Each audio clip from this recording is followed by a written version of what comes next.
Tratado aqui no Jornal da Record News, já durante várias oportunidades, uma discussão em torno do marco civil da internet no Brasil. Uma questão bastante polêmica, trouxemos aqui várias pessoas para falar, para que você até pudesse formar um pouco mais de opinião a respeito desse assunto. Um dos pontos polêmicos que foi tratado aqui por mais de um convidado foi a questão da neutralidade na rede social, a neutralidade da internet. Hoje, nós vamos avançar um pouco mais na discussão. Para isso, quem está aqui conosco é o professor de Direito, Rodrigo Mesomo, do Mackenzie, do Rio de Janeiro. Professor Rodrigo, boa noite, muito obrigado pela gentileza. Boa noite, muito obrigado.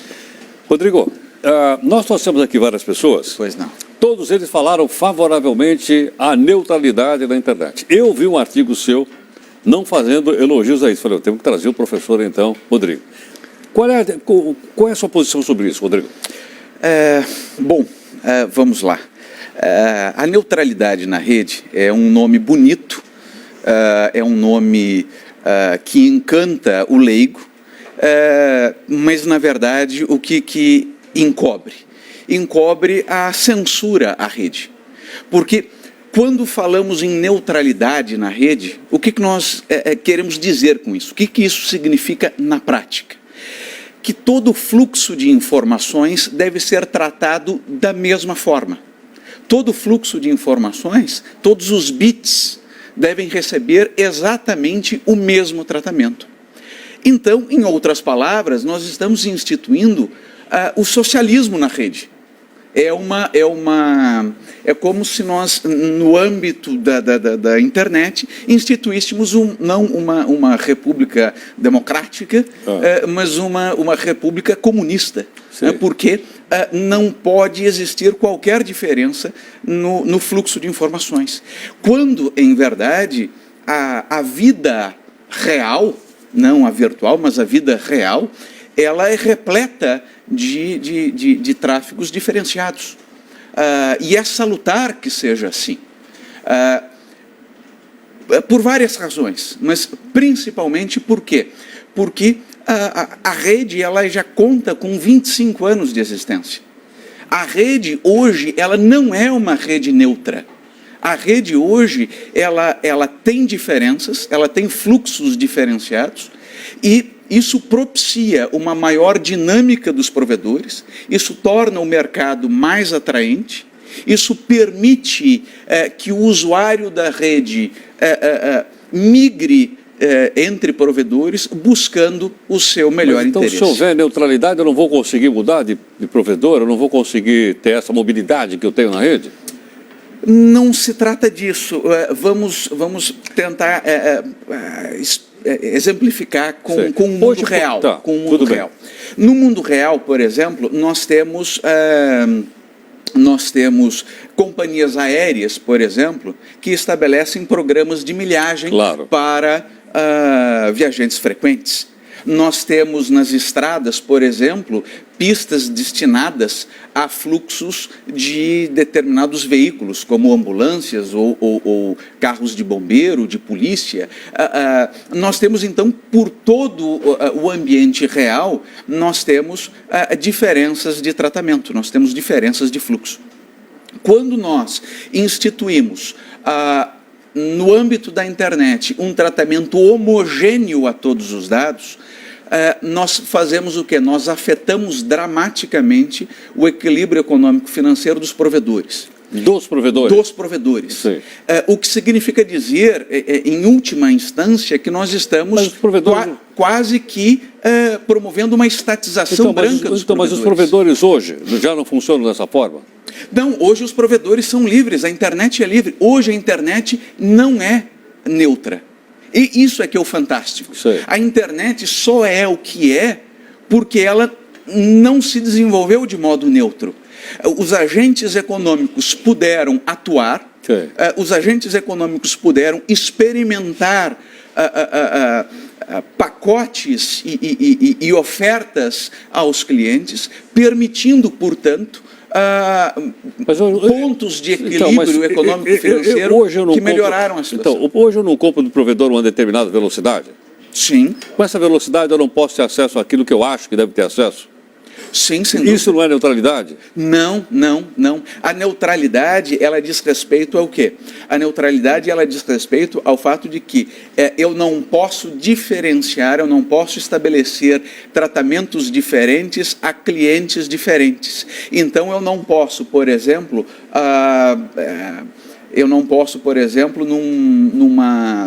num provedor que provê filmes, por exemplo, o download de filmes.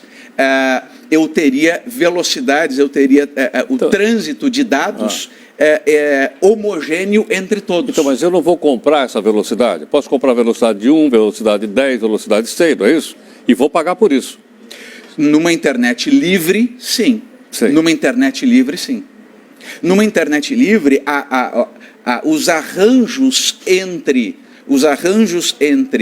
o consumidor e o provedor são infinitos.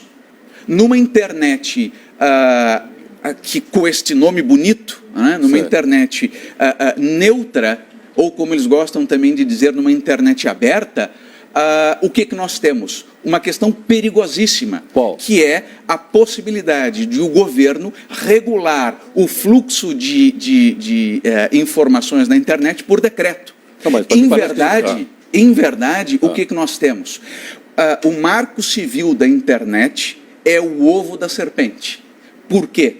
Porque ele abre a porta para que o governo, que até então não se intrometia na internet, passe a regular a internet por decreto. E uma vez regulada a internet por decreto, nós temos a porta aberta para amanhã o governo querer instituir uma lei de controle da mídia no Brasil. Rodrigo, Esse é que é o grande perigo. Aonde tem isso no mundo hoje? Aonde é que o governo controla a internet? Nós temos na Coreia do Norte? Na Coreia do Norte, na China. Então, nós temos controle da internet em Cuba. Ou seja, então... mas no resto do mundo ela é livre. No resto do mundo a internet é livre. Então, mas nós fazemos parte desse resto do mundo, fazemos parte do eixo do mal. Exato, por isso que o Marco Civil que está sendo votado, ele é altamente prejudicial, ele é pernicioso. A internet conta com 25 anos e é o que é pela liberdade, onde o governo jamais teve ingerência sobre a internet. Quando nós abrimos esta porta... Esse ponto, eu acho que hoje é um ponto pacífico entre a oposição e a situação no país.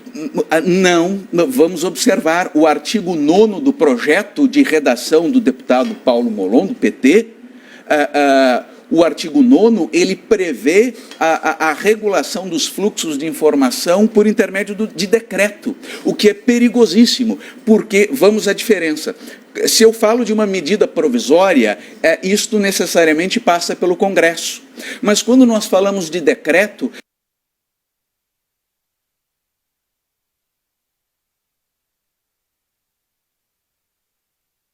nós estamos falando de uma determinação do Executivo de modo soberano.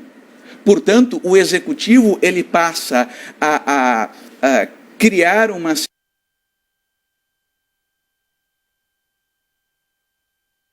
situação de tal sorte de que há um domínio por meio de decreto do ambiente que hoje é livre.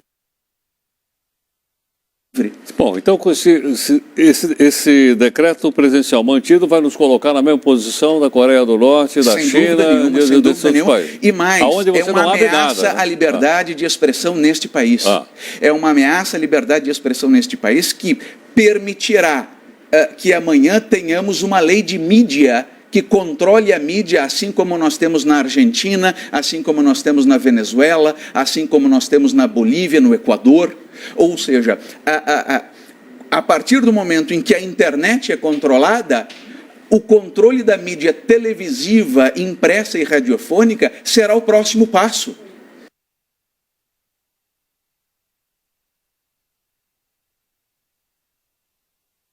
É dramática a situação.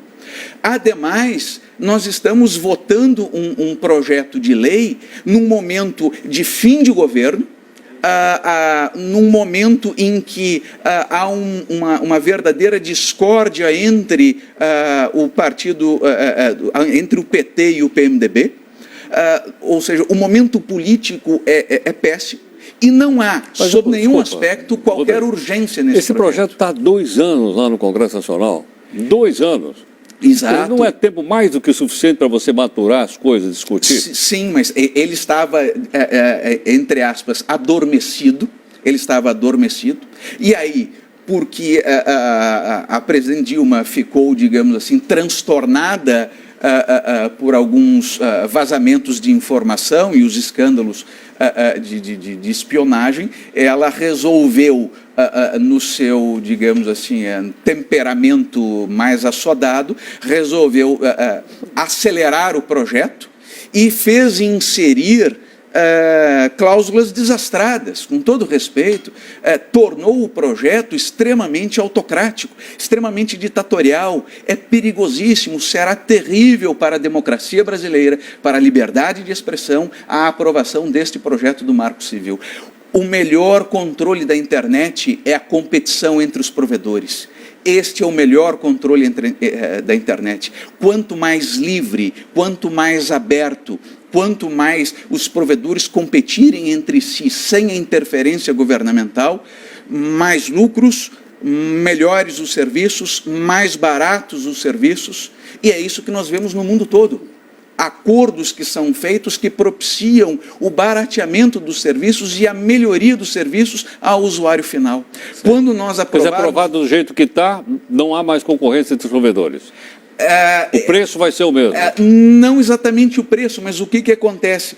Num primeiro momento, poucas coisas mudam, mas a experiência mostra que a partir do momento em que nós temos a regulação de um mercado, a tendência é a de que o grau de concorrência diminua, o grau de concorrência entre os players do mercado diminua e o governo passe a editar medidas que protejam os atores já instituídos, dificultando a chegada de novos atores a este mercado. Sim. Portanto... Desculpa, mais um esclarecimento. Pois não. O que é que pode acontecer com esse projeto que pode me impedir, por exemplo, de acessar qualquer site que eu acho que devo acessar? Ou escolher... Por exemplo, vamos observar, o projeto ele prevê uma coisa perigosíssima, o quê? Que é, se coloca lá uma disposição de que a internet ela cumpre um interesse social. Toda vez que você coloca numa lei que aquilo cumpre um interesse social, você está colocando, na verdade, uma carta branca ali, porque sabe-se lá o que é interesse social para o governo venezuelano. Para o governo venezuelano, num determinado momento, para evitar os protestos, o interesse social é proibir o fluxo de informações, derrubar determinadas redes sociais. Então, isso acontece? Claro que acontece. Claro que acontece, isso acontece, e em todos os governos que têm uma tendência mais autocrática, ditatorial, a preocupação fundamental é o controle do fluxo de informações. E instituir esta possibilidade no Brasil, e nós temos que fazer uma legislação pensando no amanhã. Ora, isso vai dar uma possibilidade ao governo de restringir, por exemplo, num momento de crise, determinadas redes sociais, o determinado fluxo de informações num site de troca de mensagens de poucos caracteres, por exemplo. Tipo Twitter? Tipo Twitter, exato. Por que não? O fluxo de informações, por intermédio do decreto, em situações de emergência, o governo cessa o fluxo. Quando fazemos uma pesquisa sobre, por exemplo, o verbete direitos humanos ou Praça da Paz Celestial na China, não aparece nada. Eu mesmo fiz essa experiência. Então, é essa internet que queremos? Não, nós queremos, essa internet livre. Internet que o governo quer. Sim. É esta que me parece a internet que o governo quer. E tem sido, é muito importante que se diga isso, as expressões que têm sido utilizadas são expressões bonitas, que enganam o leigo. Internet aberta, internet neutra, como se esse socialismo cibernético que está sendo instituído, como se isso fosse uma coisa boa. Não é. Sob aspecto nenhum, não é. Nos países mais democráticos democráticos, a internet está fora do controle governamental. Está fora do controle do governo. Tá bom. Esta é a melhor... Fora do controle do Estado. Do Estado, do governo. Né? Esta é a melhor forma de nós assegurarmos no Brasil a democracia, a liberdade de expressão, o equilíbrio econômico-financeiro dos provedores, os modelos de negócios que podem vir a surgir no futuro. Porque quando, entre aspas, estatizamos a internet, nós congelamos os modelos de negócio. Os provedores, portanto, perdem a flexibilidade em estabelecer novos modelos de negócio. Porque se eles não podem estabelecer tratos diferentes no fluxo de informações, eles não podem estabelecer mecanismos diferenciados, que novos modelos de negócio vão surgir. Entendo. Então, na verdade, a longo prazo, nós estamos diminuindo a concorrência e prejudicando o usuário final, além, claro, do ponto perigosíssimo que é a censura, o controle e o atentado à propriedade privada, porque os provedores são privados, e o atentado à liberdade de expressão. Sem dúvida. Bom, Rodrigo, quero agradecer a sua participação. Muito obrigado. Eu me sinto honrado. Como você vê, nós estamos aqui, nós estamos procurando sempre o outro lado. Claro, obrigado. E você hoje é o nosso outro lado. Claro. Porque todos os outros que nós trouxemos aqui falaram favoravelmente ao que eles chamam aqui, a gente entendia por neutralidade. Mas nós precisamos ouvir também a sua opinião, até para as pessoas formarem. Nós aqui não queremos fazer a cabeça de ninguém. Claro, sim. Mas nós queremos mostrar a sua para que as pessoas façam a sua própria cabeça. Esse é um dos motes aqui que move o nosso jornalismo. Claro. Então eu queria agradecer a sua gentileza. Eu é que agradeço. A ênfase com a qual você colocou seus argumentos, que certamente as pessoas vão pensar a respeito. Obrigado. Rodrigo, muito obrigado pela gentileza.